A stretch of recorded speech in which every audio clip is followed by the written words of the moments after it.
I'm going to preface this last bit by making it clear that even though we talk about China a lot, dare not you think that China is the only nation that behaves in these kinds of propaganda pushing ways or even nefarious ways, underhanded tactics. Every nation will do whatever it can to come out on top in a variety of different ways. It's just that it seems to be the case that you can point to China for a lot of it because they kind of seem to be a bit more open about what they're doing. It's in some cases, it's quite clear what they're up to, and they seem to be okay with the fact that it's clear because they get away with it a lot. But you definitely want to keep in mind that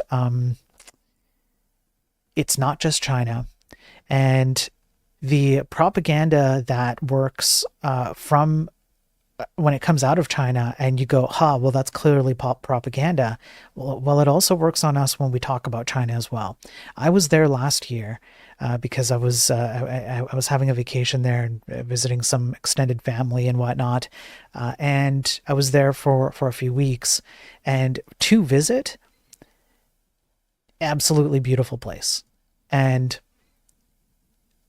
it definitely has some downsides, and there are definitely some things that you see in Western propaganda against China. You definitely see it there in a little bit, not a lot.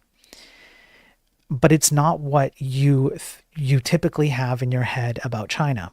However, China as a government, as an entity, as a group that takes actions to preserve itself and come out on top, that's very different than the China that you would go visit. So I'm trying to be clear about that, particularly because I don't think it's fair for any side of any one of these propaganda based like information warfare systems to present the other side in an unfair way. So I'm trying to be as fair as I can about that because it's, China is up to some crap, okay? And we're about to get into it.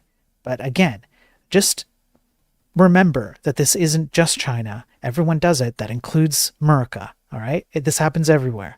However, the techniques that are being used, the way that tech is being wielded against you and I is what's of actual importance to these streams and the viewers who are watching. So we're going to do two articles, and one kind of leads to the other. So there's this article that I was given by a friend from the BBC. Fast tech warning as demand for cheap gadgets heats up. This is from 2 days ago. Demand for so-called fast tech, cheap electronic items, often quickly binned or abandoned in drawers, is growing, a not-for-profit that works to reduce electronic waste has warned. Material Focus, which is the group, singled out heatwave fuel demand for battery-powered minifans as an example of the problem, suggesting over 7 million were purchased last year. Nearly £8 million was spent on light-up toilet seats, mini karaoke machines, and LED balloons, the group's calculations also suggested. Light-up toilet seats. Overall, consumer spending on fast tech has quadrupled to 11.6 billion euros, or pounds, since 2023. Surveys carried out for Material Focus suggested. The boom could be as rapid as the growth in fast fashion, with a similar negative impact. Although fast tech can cost less than £1, valuable materials can still be locked up in the cut-price gadgets. A previous report by Material Focus, this is where it starts to get wild about the consequences of this, and then I'll get into the reasons why this happened in the first place. Looking at tech lurking in so-called drawers of doom, suggested in total the junk could contain over 38,000 tons of copper. The mining of materials used by tech gadgets can be environmentally damaging, and yet experts say such elements will be crucial as nations seek to transition to low-carbon technology. So you had fast fashion, now you have fast tech, fast food, right? Think before you buy your latest fast tech item. All right, and then it goes into repair and recycle. Okay, perfect. All right. So I read this article, okay, and I thought to myself, what is the drive behind this fast tech stuff? Why is it happening? And I know I had to think about it for myself, right? And I know for myself that I can go on one of these apps on your phone, and you could do like, what's it called? Like Wish is one, right? There's another one. Anyways, there's a few. Some of them are Chinese, and you can just purchase really cheap stuff and get them mass shipped to your door. And I thought, I wonder if there's a connection here. So I found this website, which I'm going to be digging into more, and they do reports that are very much in line with the kind of stuff that we talk about. Yeah, Temu. I want to say Taobao. There's a few of them, and you can just buy these cheap goods very, very cheaply, and in mass. So this is from the, let me switch over, the Network Contagion Research Institute. Yeah, Alibaba. Yeah, AliExpress. There you go. Yeah, that's correct. So this report that they did, it's an investigation into how the CCP, the Chinese Communist Party, uses TikTok and other influential social media presence to tackle the trade war, which apparently is over today. Didn't Trump sign a deal with China today? Which would be good, honestly. That would be a good thing. Like, that would be good if that's what happened. But how did they use TikTok to do it? And you can, as you read this, you'll be able to kind of see how this is played out in real life, essentially. Let me, the zoom here is stupid. Hang on, folks.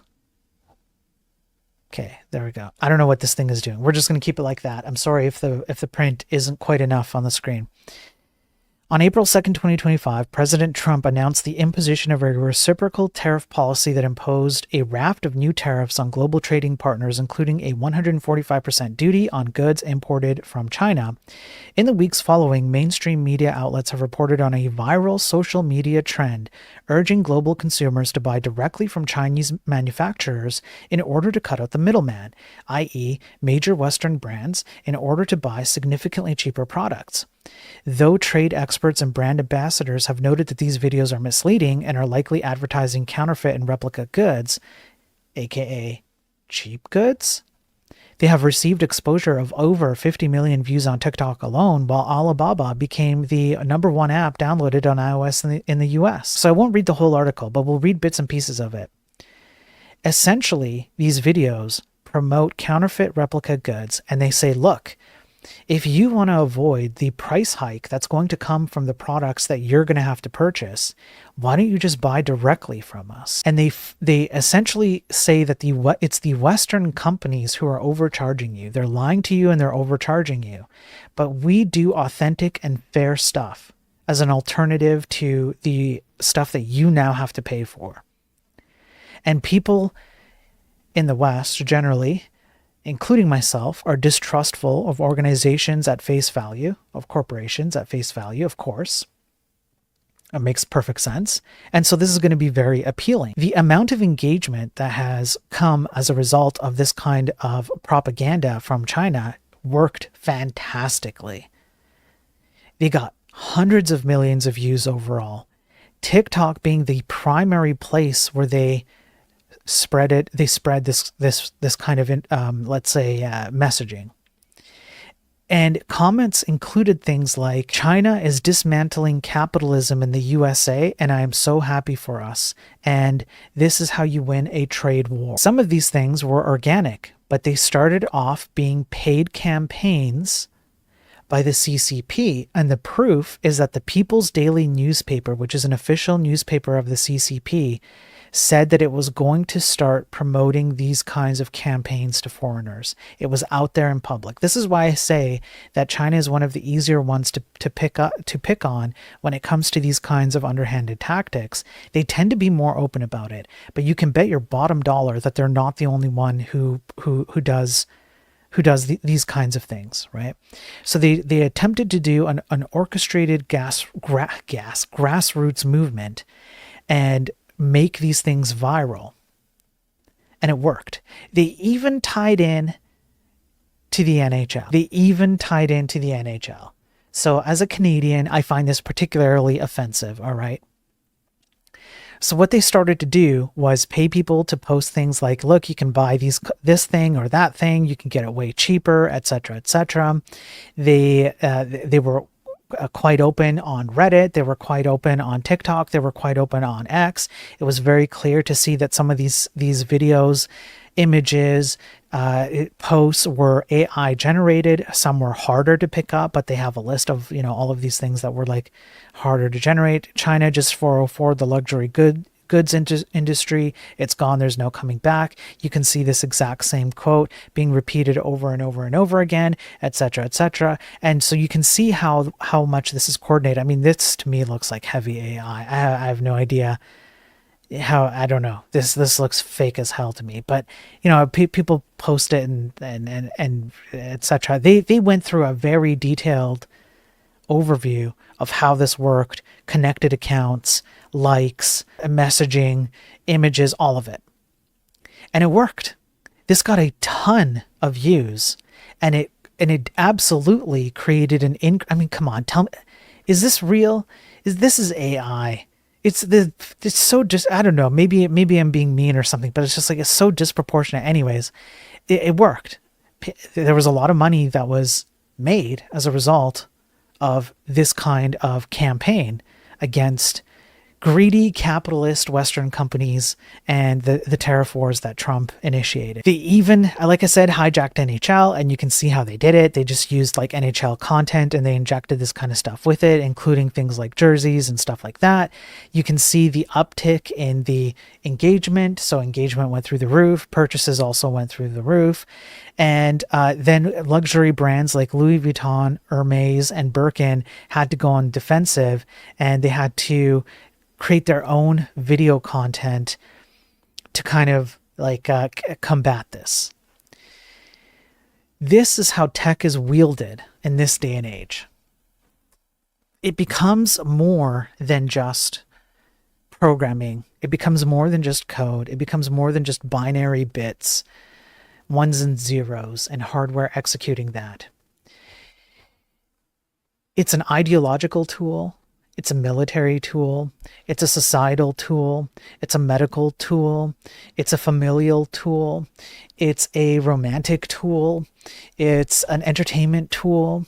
It's an information tool. It's a propaganda tool. It's a tool that is wielded for many different things.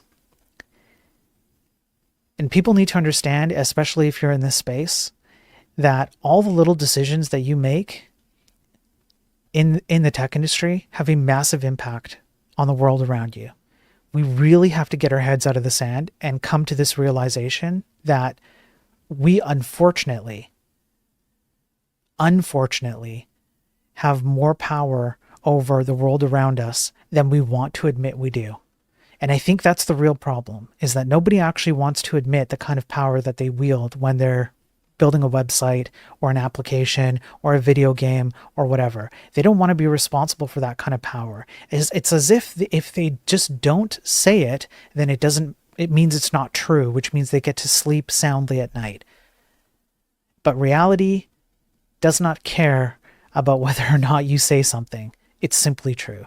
And this kind of tactic proves that people can be manipulated we're just talking about like people purchasing cheap stuff, right? Cheap knockoffs and stuff.